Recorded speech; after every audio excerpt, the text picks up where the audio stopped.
Okay, I'm not sure what I'm going to sound like today. I know I vary from day to day and I'll never sound pretty any of those times. But here goes, just try to focus on what I'm trying to say. Today is Sunday, it's actually March the 1st. March the 1st, Sunday afternoon. Today I went to St. Mark's, United Methodist Church, downtown Atlanta. The gay one, the TGO one. The senior pastor basically had 5 pastors, with the senior one being the Reverend Asaph, Dr. Beth.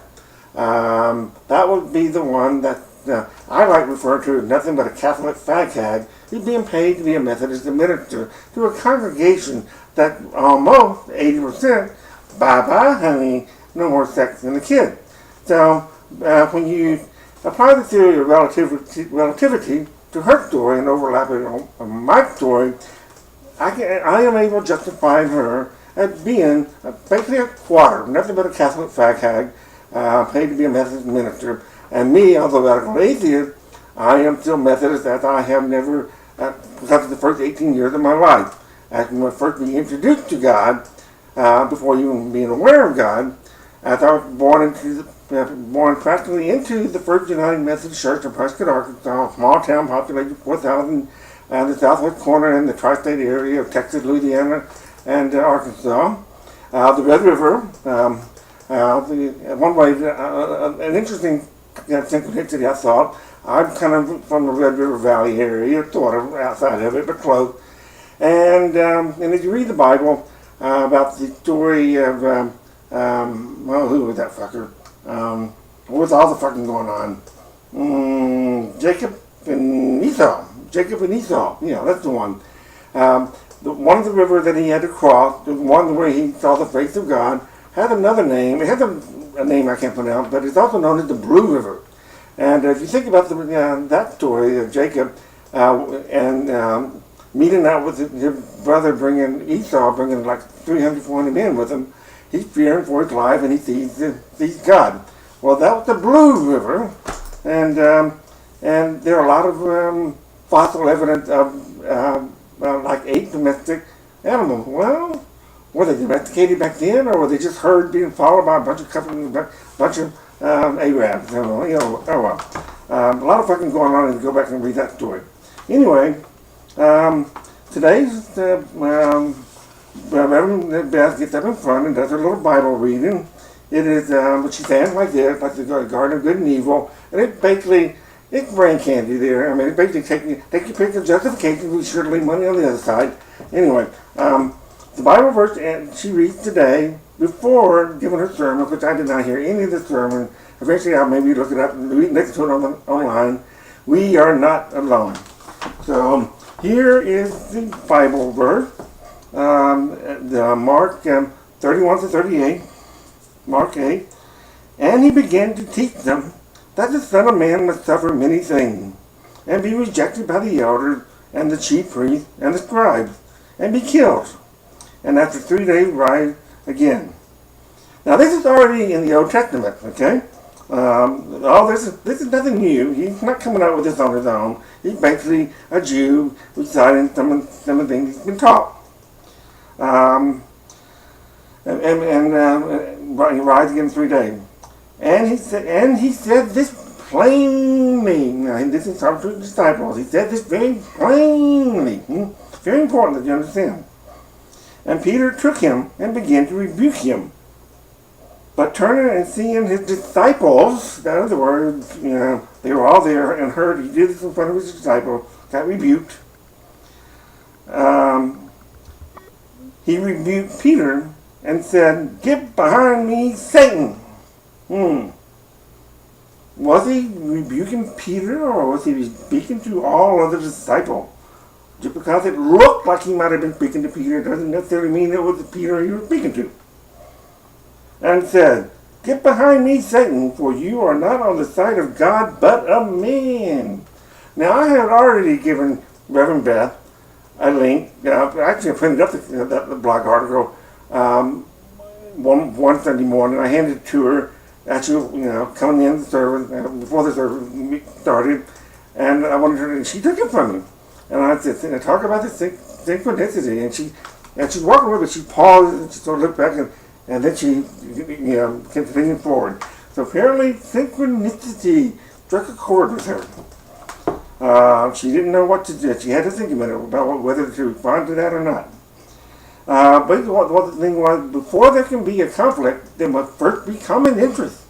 Before there is an advantage, there must first be something different. Well, we all share the same common interest. All of it. Animal, vegetable, and mineral. Space.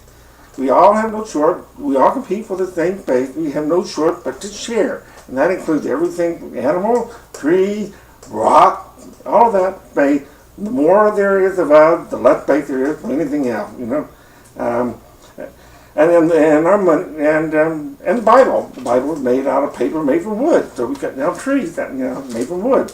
So the living flesh is made of dead trees that basically, had they been left alive, would have scrubbed our air clean of the toxins we speak out along with our word, carbon dioxide.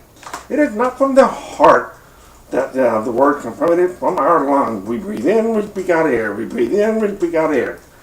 And the heart got enough in it already. This is called the congestive heart failure. Thinking, oh well. And he called to him the multitude with his disciple. Called to him the multitude with the disciple. Called to him the multitude with, not like the multitude of his disciple.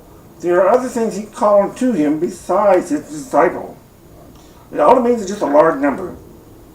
And he called to him the multitude with his disciples. In other words, I'm thinking he's thinking memories of other people and his brain's already there. I mean, everywhere you go, if you know of someone, then that person, of anyone you know of, then that person is with you every day for the rest of your life, maybe everywhere you go. So I think he called him not just to his disciples, but he's thinking of other people in mind. If any man would come after me, let him deny himself and take up the cross and follow me. In other words, die. For whoever would save his life will lose it. We all die eventually. And whoever loses his life for my sake and the gospel will save it. I'm not sure. I'm still trying to work on that one. Well, what does it profit a man to gain the whole world? Well, you're going to have a lot of enemies, that happen, and forfeit his life. Well, what can a man give in return for his life? He's still going to die anyway. For whoever is ashamed of me and of my words in this adulterous and sinful generation. Oh my God! I would have been a devil back then if my history is the way it is right now. Over the course of my gay lifetime, which is half of it, I have had sex one form or another with over 1,000 men and a horse. The mayors don't count because that wasn't consensual. But you got to remember, I'm a veterinarian, so that's a different story. Another time about that one. Just the stallion count. Should have been a pig, but I couldn't get that one off. How Susan Pleasant and Darlene Jones got theirs also quickly. I don't know. Picked me off how they giggled when I had to act with some of their samples for the semen evaluation part. Surely they wouldn't have found me, had they said no. Anyway. For what can a man give it